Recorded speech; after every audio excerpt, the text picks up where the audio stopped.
Boa noite a todos. Eu me chamo Davi Galo Reuter e eu vou apresentar a sessão sobre estudos observacionais e os seus confundidores.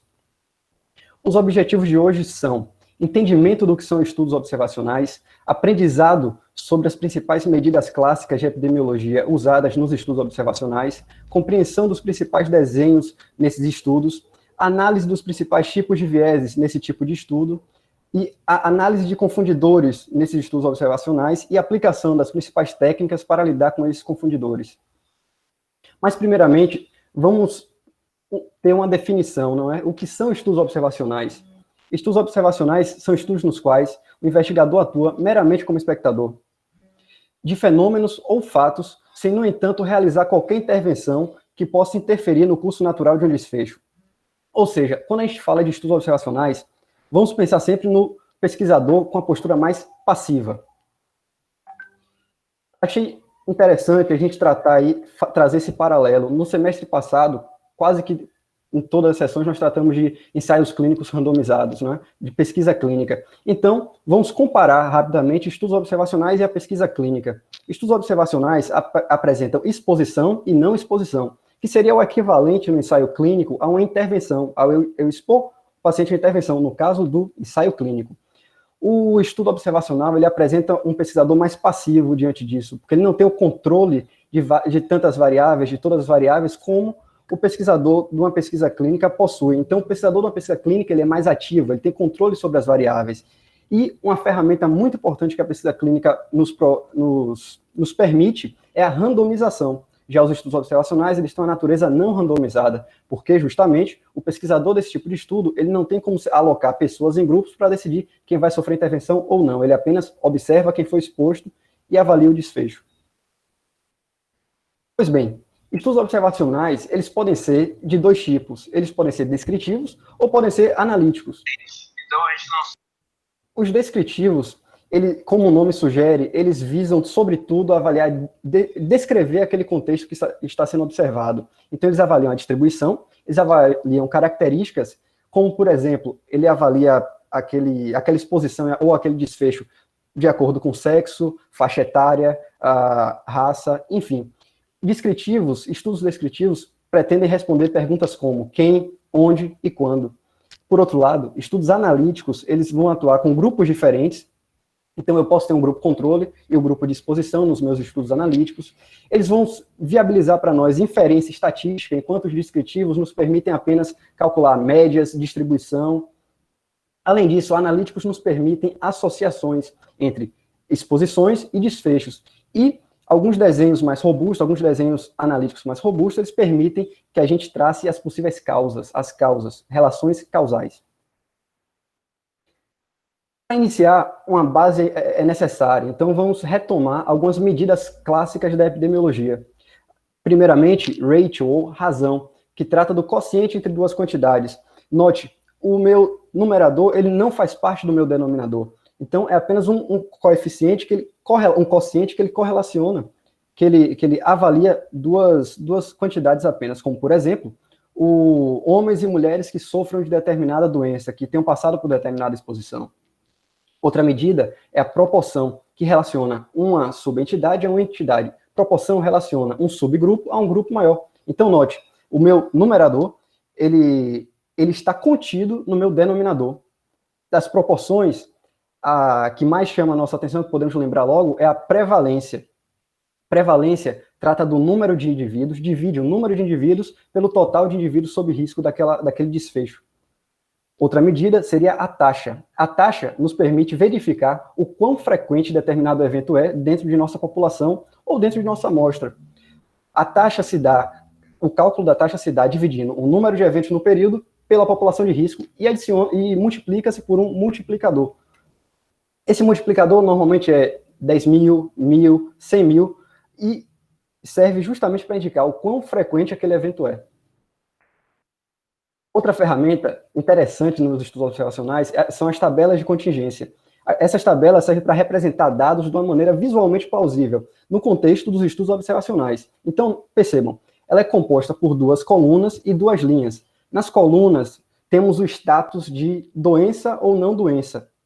Nas linhas, temos a situação, o status quanto à exposição e não exposição. Então, percebam, na célula da letra A, indicada pela letra A, nós temos pessoas que tanto foram expostas quanto desenvolveram a doença, desenvolveram o desfecho. Já na célula B, nós temos os expostos que não desenvolveram o desfecho. Na célula C, os não expostos, mas que ficaram doentes, mas que desenvolveram o desfecho que a gente está avaliando. E na célula D, os não expostos e não doentes. Então, agora, alguns desenhos clássicos de estudos observacionais. O primeiro deles, que nós trouxemos no nosso caso clínico, o relato de casos e série de casos. Quando a gente fala de relato de casos, nada mais é do que coletar as informações de um determinado paciente, acompanhar esse paciente e divulgar esses dados na forma de uma publicação, divulgar para a comunidade científica. Relato de casos e série de casos são muito parecidos. A diferença é, a série de casos, como o nome sugere, junta vários casos. É uma extensão quantitativa e qualitativa dos nossos relatos de caso. Beleza. Quando que eu uso o relato de caso? Foi apontado no caso clínico também, acho que por Vinícius e por Timóteo também, que eu vou usar um relato de caso quando eu tiver ou um sintoma que ele não é comum daquela doença, então eu consegui definir a doença, mas tem um sintoma que não acontece muito, então eu posso descrever, ou ainda um conjunto de sintomas que não são comuns de estarem ali juntos, então isso pode ser uma possível nova doença. Então, é muito útil, relato de casos. Além disso, eu posso descrever alguns efeitos adversos de determinados medicamentos que ainda não foram retratados na literatura. Note, não é muito útil a gente fazer um relato de caso a partir de uma doença que já está muito bem descrita ou que já se conhece muito. Pensar sempre nessa lógica, relatos de casos e série de casos, para eventos um pouco mais raros. As vantagens desse desenho são a detecção de novidades, ou seja, eu consigo, através desse desenho, detectar o que está acontecendo de novo, eu posso até descobrir uma nova doença, por exemplo, geração de hipóteses. Percebam, o relato de caso, ele apesar de ter um poder de evidência relativamente baixo, ele é um bom primeiro passo. Eu posso, a partir de observações feitas no meu relato de caso, realizar hipóteses que venham a ser melhor exploradas em estudos com a metodologia mais robusta. Além disso, uma grande vantagem do relato de caso é a educação médica. Existe uma série de doenças que são extremamente raras, mas nós, como médicos, precisamos ter o conhecimento suficiente para saber, apesar de a gente não ter visto ao longo da nossa formação acadêmica um caso daquele, nós precisamos saber detectar e reconhecer quando, porventura, no futuro, um paciente com esse caso surge. Então, a educação médica faz muito uso do relato de casos. As desvantagens desse desenho são que você falta um grupo de comparação. Relato de caso eu vou estar ou tratando de uma série de pacientes ou de um paciente só, eu não tenho um grupo de comparação.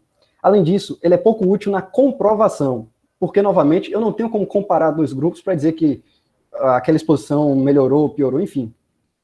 E ele tende a realizar uma superestimação na literatura, o que gera o viés de literatura. Viés esse que já estamos discutindo há cerca de 2 sessões, não é? Então, o relato de caso, como ele privilegia o que não é comum, você termina tendo a tendência de uma superestimação daquele quadro raro na literatura. E, por fim, o baixo nível de evidência desse desenho. Esse baixo nível de evidência se deve, sobretudo, à falta de um grupo de comparação. Quanto à análise estatística, os relatos de caso eles são um tanto restritos, não é? Então, a principal medida que a gente pode avaliar seria a prevalência de sintomas, que se calcula através da divisão do número de casos com determinado sintoma pelo total de casos apresentados. Por exemplo, nós podemos calcular a prevalência de sintomas de falta de paladar para o coronavírus, para uma série de casos de coronavírus, por exemplo. Um exemplo clássico da literatura desse desenho de estudo, da aplicação desse desenho de estudo, é esse trabalho à direita da tela, que é um relato de caso de homens homossexuais que apresentaram sarcoma de Kaposi. Esse trabalho é lá do início quando estava se descobrindo ainda o mecanismo da AIDS, quando estava no início da AIDS. Então, note, os médicos perceberam uma manifestação que não era comum em jovens e que não era comum naquela parte do mundo e escreveram um relato de caso, que foi, novamente, um primeiro passo rumo à descoberta de uma nova doença. O segundo desenho que nós vamos avaliar aqui é o corte transversal. Como o nome sugere, o corte transversal se baseia no seguinte: eu tenho minha linha do tempo, eu traço um corte e observo o que está se passando naquele momento. Característica primordial de um corte transversal é que ele vai avaliar a população ou a amostra num único momento do tempo. Por isso rende para esse desenho a metáfora de uma fotografia. Então, por definição, o corte transversal é uma espécie de fotografia daquilo que se passa naquele exato momento na minha população ou na minha amostra. As vantagens desse desenho de estudo são que ele é muito eficiente para doenças comuns, como diabetes, doenças relacionadas com o coração, porque eu vou ter muitos casos na população, possivelmente muitos casos na minha amostra, então eu consigo retratar muito bem. A outra vantagem é quanto a tempo e custos. Comparado com outros desenhos de estudo observacionais, ele tem um tempo reduzido e um custo relativamente reduzido para se fazer. O tempo reduzido, sobretudo por conta da não necessidade de acompanhamento, porque como eu estou fazendo um estudo que vai avaliar um único instante no tempo, eu não preciso ficar acompanhando aquele grupo de pacientes por longos períodos. As desvantagens desse desenho giram em torno do seguinte: doenças raras não são muito úteis de serem avaliadas nesse desenho, porque dificilmente eu vou ter um número razoável de pessoas no meu corte transversal que tem essas doenças. Além disso, eles tendem a subrepresentações e superrepresentações. Isso de acordo com o tempo da doença. Doenças que se desenvolvem num curto período de tempo, elas tendem a ser subrepresentadas. Por outro lado, doenças que se desenvolvem num longo período de tempo, elas tendem a ser superrepresentadas nesse desenho. Além disso, não conseguimos realizar associações de temporalidade, porque, novamente, avaliamos um único instante. E também não se dá para traçar causalidade com esse tipo de estudo.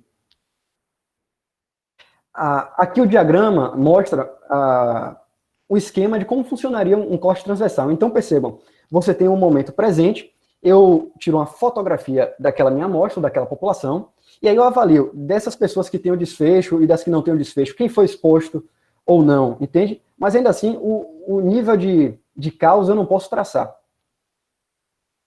Atenção, é importante ressaltar que nesses estudos, nos estudos transversais, nós não podemos avaliar a associação, nós podemos avaliar a associação e a prevalência, mas não a causalidade.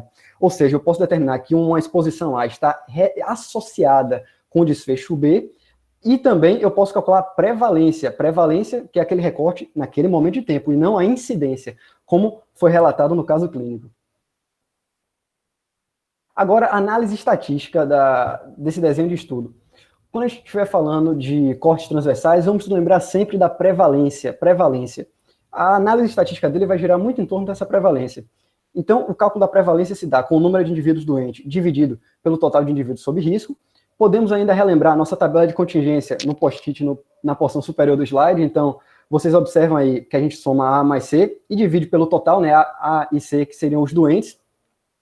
Outra medida que nós podemos calcular é a razão de prevalência. A razão de prevalência se calcula através da divisão entre a prevalência da doença entre os expostos pela prevalência da doença entre os não expostos. Ou, de acordo com a nossa tabela de contingência, ou seja, o grupo A, perceba, eles são doentes e expostos, e eu divido esse A pelo total, que seriam a soma de A com B, que seria os expostos que ficaram doentes ou não. Estabeleço a partir disso uma razão, né? A prevalence odds ratio, prevalência de razão de chances, enfim, seria a chance de uma doença entre os expostos dividido pela chance da doença entre os não expostos. Chance. Como é que eu calculo a chance, não é? Seria através da tabela de contingência. Nós podemos verificar, eu divido o número de expostos doentes pelo número dos expostos não doentes. Uma outra análise estatística viável nesse desenho seria a regressão logística. Ela é muito útil para estimar o impacto de confundidores esses que são comuns nos estudos observacionais, dada a natureza não randomizada, não é? E a chance também de se desenvolver um desfecho ao invés de outro, ou seja, a regressão logística me permite verificar a chance do indivíduo desenvolver a doença em comparação ao invés de desenvolver a não doença. Além disso, em regressão logística, eu utilizo variáveis dicotômicas e os meus coeficientes nesse cálculo vão estar em odds ratio. Nosso próximo desenho de estudo é o estudo de coorte. Esse termo, coorte, ele tem origem no exército romano e representa um grupo de soldados que avançam em conjunto ao longo do tempo. Metaforicamente falando, nós tratamos de um corte transversal como uma fotografia, podemos tratar um estudo de coorte como um filme. Por quê? Porque temos uma sequência temporal, acompanhamos aquele grupo de participantes, de pacientes, durante um período de tempo. Então, o estudo de coorte seleciona dois grupos, né, os expostos e não expostos. Isso pode acontecer, inclusive, antes da exposição. Né? Esse essa recrutamento de participantes e acompanham eles até que os indivíduos apresentem um desfecho, então acompanham eles por anos e até décadas. Como foi apontado na discussão de caso, o estudo de coorte ele pode ser tanto prospectivo quanto retrospectivo. Aqui no diagrama, nós observamos um estudo prospectivo. Então, perceba, uma característica essencial do estudo de coorte. Nós partimos da exposição e avançamos em direção ao desfecho. Essa é uma característica fundamental que diferencia ele de outros desenhos de estudos que vamos ver para frente. Então, no momento presente, eu vou ter o grupo de expostos e o grupo de não expostos e acompanho esses grupos ao longo do tempo até o futuro, no momento no qual eles podem apresentar ou não o desfecho que eu estou avaliando. Então, eu avalio desse grupo de expostos, quantos desenvolveram desfecho e quantos não desenvolveram. E o mesmo é válido para o meu grupo de não expostos. Outra possibilidade para o estudo de coorte é um estudo retrospectivo. Estudo retrospectivo, como o nome sugere, ele vai acontecer no passado. Agora, note uma coisa importante. Novamente, o estudo de coorte ele vai partir da exposição e avança até o desfecho. A mesma coisa vale para um estudo retrospectivo de coorte, que vai ter ocorrido no passado. Eu avalio a partir da exposição e caminho até o desfecho, por mais que esses eventos já tenham ocorrido. Note na porção inferior do slide a seta indicando a progressão do estudo. Então, os dois eventos já aconteceram no passado e eu tenho um grupo de expostos e não expostos e avalio ainda no passado desses quem desenvolveu o desfecho ou não. Tá, mas como é que eu posso fazer isso? Ora, você pode fazer isso através de registros médicos, você pode fazer isso através de relatórios hospitalares e até mesmo de bancos de dados de outras pesquisas que visavam avaliar condições, avaliar eventos, os quais a sua pesquisa não vai avaliar, mas que tem dados que conseguem responder a sua pesquisa. Então, quanto à análise estatística desse desenho de estudo, vamos pensar sempre na incidência. Então, em coorte, vamos tentar pensar na incidência. A incidência é o número de novos indivíduos diagnosticados no período de tempo da população em risco. No caso do estudo de coorte, minha incidência vai ser o número de pacientes que desenvolveram aquela doença, né, ao longo do estudo, porque no início simplesmente não havia ninguém doente, não havia ninguém com desfecho. Outra possibilidade de análise seria o risco. O risco nada mais é do que uma proporção de incidência. Então, eu calculo o risco através da divisão do quociente do número de novos casos na minha população sob risco, num dado período de tempo, dividido pelo número de não doentes na população lá do início do meu estudo. Perceba, como eu estou falando de coorte, eu tenho um acompanhamento ao longo do tempo, isso me permite traçar relações temporais, o que não era possível num estudo de corte transversal, por exemplo. Podemos calcular o risco também através de dados da tabela de incidência, como vocês podem ver. Outra análise possível é a taxa de incidência. Ora, vimos uma proporção, então existe também uma taxa. A taxa de incidência nós calculamos dividindo o número de novos casos em um determinado período, em um dado período, pela população sob risco no mesmo período. Mas lembrando lá do início da apresentação, como se trata de uma taxa, incluímos no cálculo um multiplicador, que pode ser por 1.000, por 10.000, por 100.000 participantes do meu estudo. Agora, o risco relativo. O risco relativo nós calculamos dividindo o risco de doença entre os expostos pelo risco de doença entre os não expostos. O risco ele está relacionado com a coorte porque ele vai depender justamente dessa dimensão temporal que a coorte tem. Nós podemos calcular isso também através de dados da nossa tabela de contingência, dividindo o total de doentes expostos pelo total de expostos. Aí teremos o risco para os expostos. E o mesmo vale para o risco entre os não expostos. Importante ressaltar, ainda dentro do risco relativo, não é? 3 observações. No caso de um risco relativo igual a 1, lembre-se, é uma divisão, é uma fração matemática. Se o risco relativo for igual a 1, quer dizer que a exposição simplesmente não oferece risco. Por quê? Porque tanto o risco para os que foram expostos quanto os que foram expostos são iguais. Para isso, meu resultado deu 1. Além disso, meu risco relativo pode ser maior do que 1. E se meu risco relativo for maior do que 1, eu terei aí um risco maior associado àquela exposição, porque se o resultado dessa conta, desse cálculo, for maior do que 1, quer dizer que os expostos tiveram um risco maior do que os não expostos. Por outro lado, se o risco relativo for inferior a 1, for menor do que 1, eu vou ter aí um efeito protetivo relacionado com aquela exposição que eu estou avaliando, porque eu teria aí um risco menor para os que foram expostos em relação aos que não foram expostos. Ora, se os que não foram expostos tiveram um risco maior, então aquela exposição que aqueles indivíduos passaram, que eu observei, ela tem algum poder de proteção. O estudo de coorte apresenta algumas vantagens, né? As vantagens desse desenho de estudo são a sequência temporal, porque, como eu disse, a gente acompanha o grupo de pacientes ao longo do tempo, a caracterização da doença, porque nós temos ali o acompanhamento do paciente desde antes dele ser exposto, ou então a partir do momento da exposição, e podemos acompanhar até o desfecho. Além disso, o viés de informação ele é minimizado aqui, porque eu não vou depender, no caso das coortes prospectivas, é evidente, não vou depender de memória e nem de banco de dados. O pesquisador, em tempo real, observa o que acontece naquela população. As coortes retrospectivas apresentam como vantagem, em comparação às prospectivas, o custo reduzido e o tempo reduzido. É evidente, porque tudo isso já aconteceu no passado, eu só tenho que consultar os dados que já existem, de certa forma. Por fim, a última vantagem do estudo de coorte listada aqui seria a possibilidade de estudos alinhados. Então, dentro da minha coorte, no início, por exemplo, da minha coorte, eu posso estabelecer um corte transversal, um estudo de corte transversal, e avaliar as características basais daquela minha amostra, daquela minha população de estudo, ao início do meu estudo. Ou então, ao meio, ao final, enfim, eu posso selecionar também um grupo de participantes de uma coorte e fazer um corte transversal. Isso é possível, essa intersecção é possível numa série de desenhos. Algumas desvantagens desse tipo de estudo tocam especialmente no tempo e nos custos, como foi dito na discussão, não é?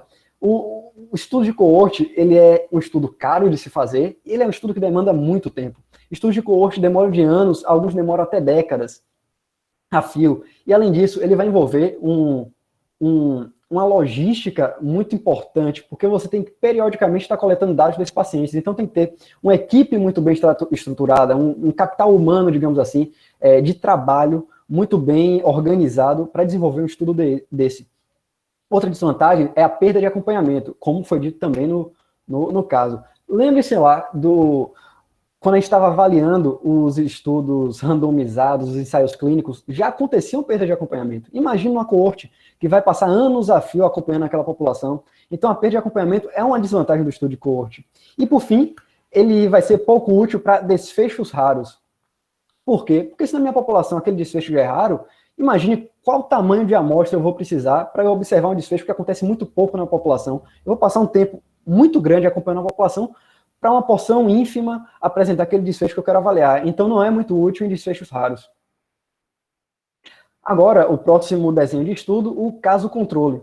Por definição, o caso controle consiste em eu partir do desfecho e olhar para trás com meus pacientes, com minha população, com minha amostra, para verificar as exposições possíveis. Então, o pesquisador parte parte do desfecho e caminha rumo à exposição. E olha para trás para observar a exposição. As vantagens desse desenho de estudo são que ele é eficiente em termos de tempo e custo em comparação a outros desenhos, não é? Porque, novamente, os eventos já aconteceram.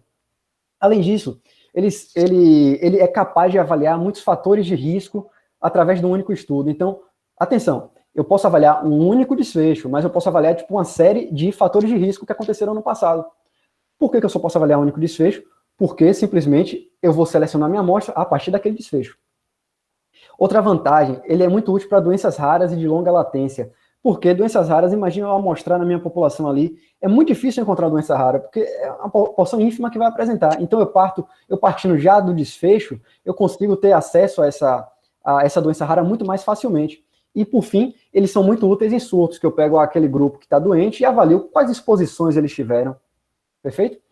As desvantagens desse desenho de estudo tocam em alguns vieses, né? A gente tem o viés de memória, porque se os eventos já aconteceram no passado, eu vou depender aí da recordação, digamos assim, dos participantes, ou eu vou depender de entrevistas até, enfim, que já aconteceram, isso pode terminar enviesando.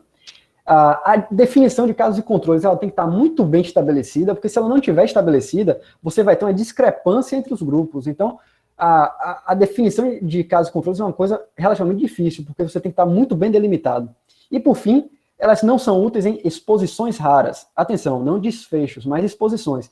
Ou seja, é como se eu quisesse calcular desfechos relacionados à exposição por acidente nuclear em Salvador. Certamente vai ser um número desprezível que tenha tido aí algum evento nuclear em Salvador. Então, esse tipo de estudo não é útil para exposição rara.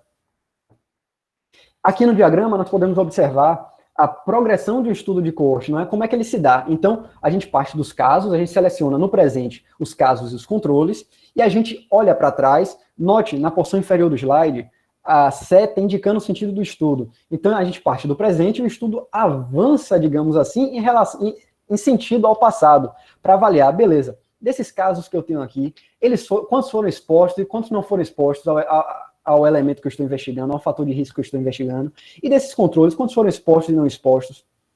Perfeito?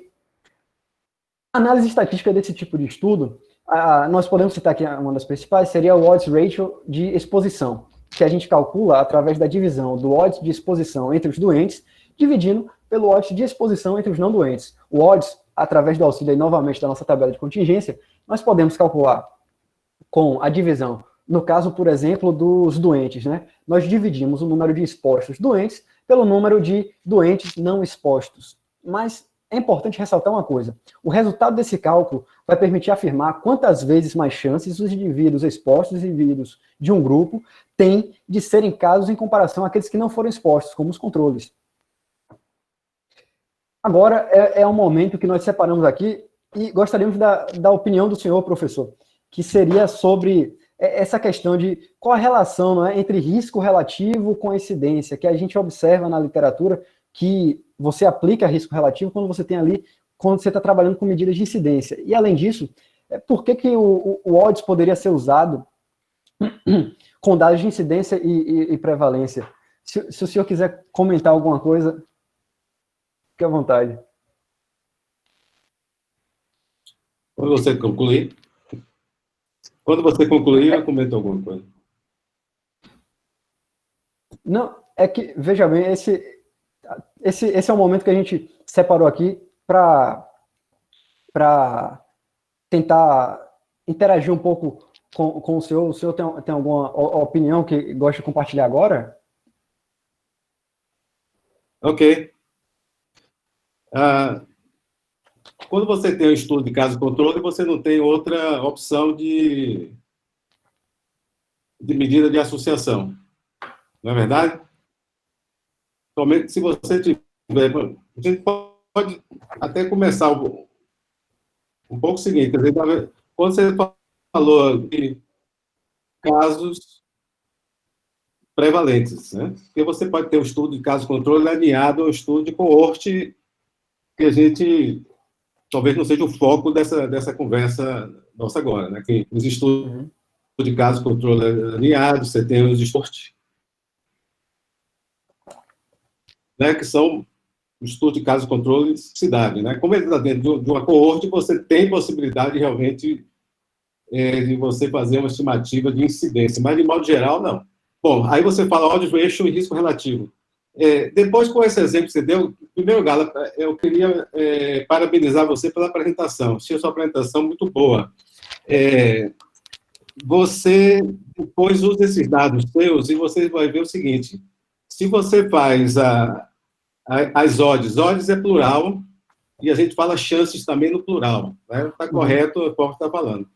Então, se você faz as chances de exposto entre os casos e as chances de exposto entre os controles, e você chega a odds ratio, se você fizer as chances também de ser caso entre os expostos e ser caso entre os não expostos, você vai chegar mesmo a odds ratio, né?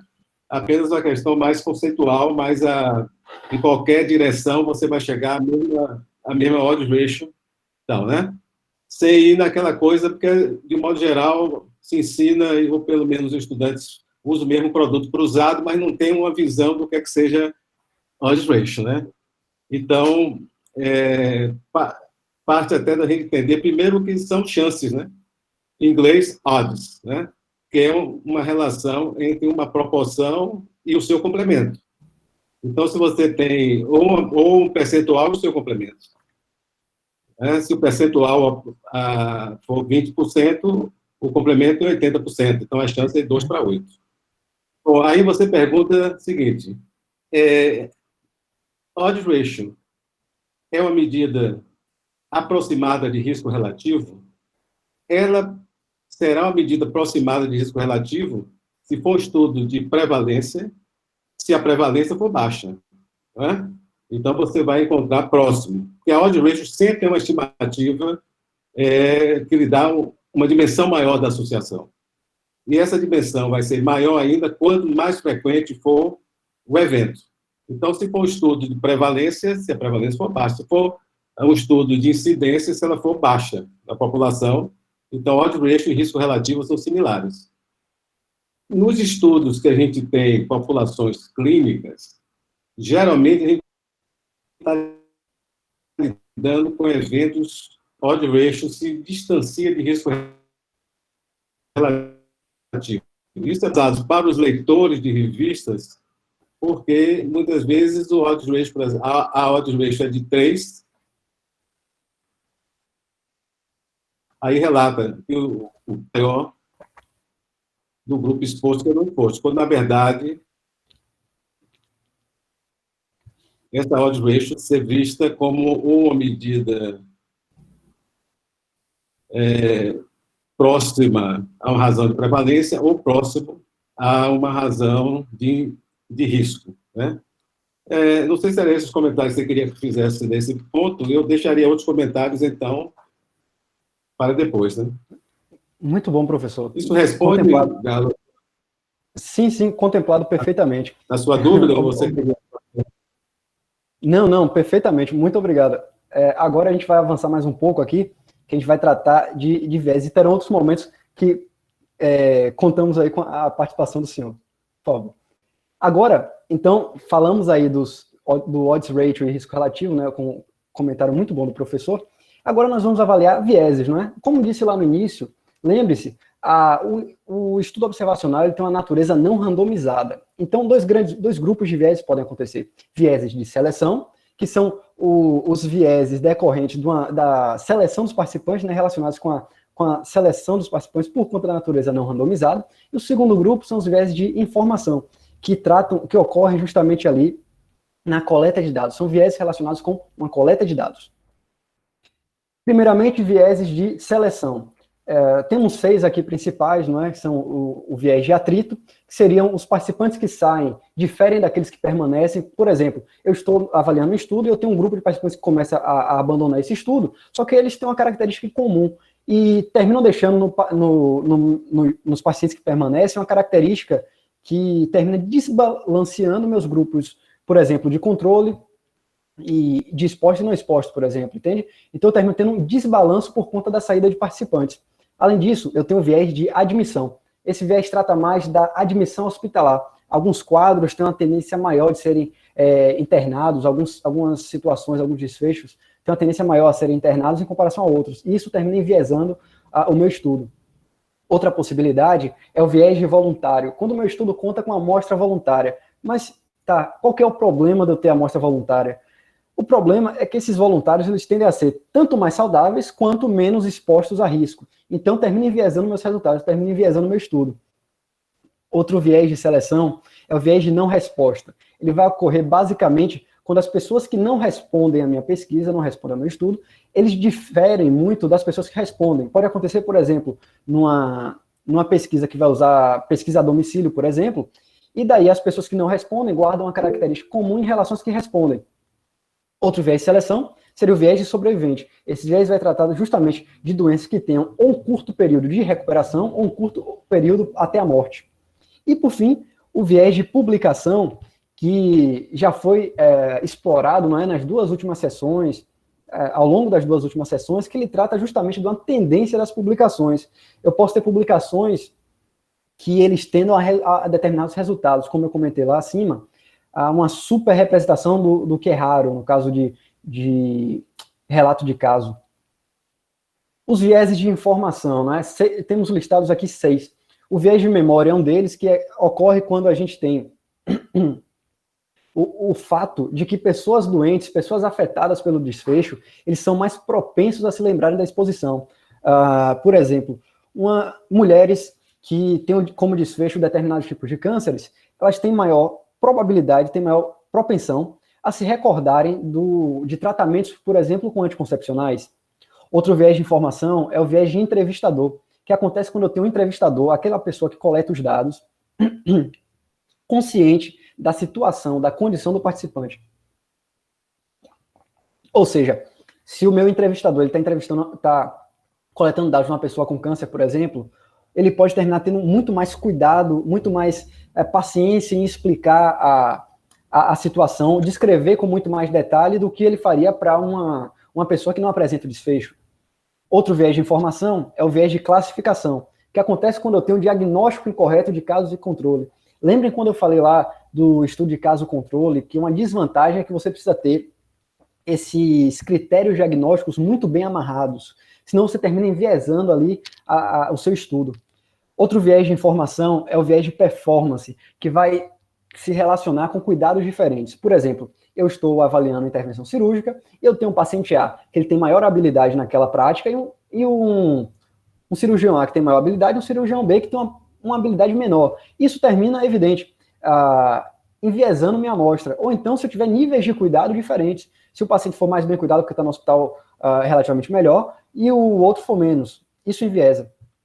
Além disso, temos o viés de detecção, que se refere que se trata do viés quando nós temos critérios, procedimentos diagnósticos que são desiguais. Né? Se eu estiver tratando aí de um estudo que envolva 2 hospitais, por exemplo, eu posso ter um hospital que adota o critério A de diagnóstico, um hospital que adota o critério B. E aí eu vou ter uma não uniformidade nessas pessoas que entram. Eu vou ter uma diferença de acordo com o local que eles foram selecionados, dado essa diferença de critério diagnóstico, de procedimento diagnóstico. Por fim, os lead time bias, os vieses de tempo, talvez possa traduzir assim, que se trata quando eu tenho ali doenças, quando eu tenho minha amostra, e eu pego desfechos em momentos diferentes. Por exemplo, eu tenho um problema lá, estou avaliando uma situação relacionada com o coração, e daí eu tenho uma parcela dos participantes que eles foram avaliados já no final da doença, ou seja, tiveram um tempo de vida muito reduzido, e no outro grupo eu avalio participantes que estão ainda no início da doença, ou seja, vão apresentar, e não por conta da exposição a determinado evento, um tempo de vida muito maior, podendo fazer com que eu termine concluindo erroneamente que esse tempo maior se deve àquela exposição. Mas temos agora outra questão, vieses e confundidores. Vieses, esses 2 nomes estão muito relacionados quando a gente fala de estudos observacionais, não é? Então, vieses, eles são erros sistemáticos. Eles não são corrigidos através de análise estatística, mas sim pelo desenho do estudo bem feito. Então, eu prevejo os possíveis vieses e eu adequo o meu desenho de estudo a isso. Já os confundidores, ele é um fator que está associado tanto com a exposição quanto com o meu desfecho. E eles podem ser minimizados através de análise estatística. E agora, professor, outro momento que contamos aí com a participação do senhor, por favor, que seria, tivemos essa questão aqui, um quiz, né, que a gente divulga antes da sessão para as pessoas do Instagram responderem. E essa questão foi um pouco polêmica, né, que dizia aqui, apesar dos estudos observacionais serem suscetíveis a vieses, podemos corrigi-los com uma análise estatística adequada. Tivemos aí 55% dizendo que era verdade, 45% dizendo que era falso. O senhor tem alguma coisa a dizer? Qual a opinião do senhor sobre isso?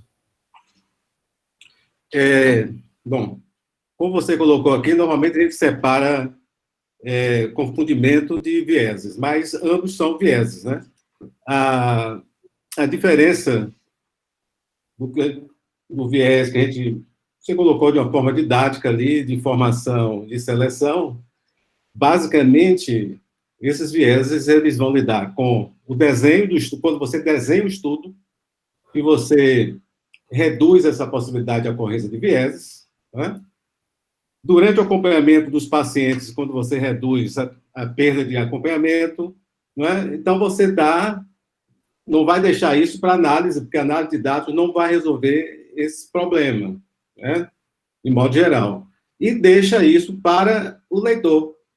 Isso vai ser uma questão de julgamento nosso, quando nós lemos o trabalho, a questão de viés de informação e a viés de seleção, né?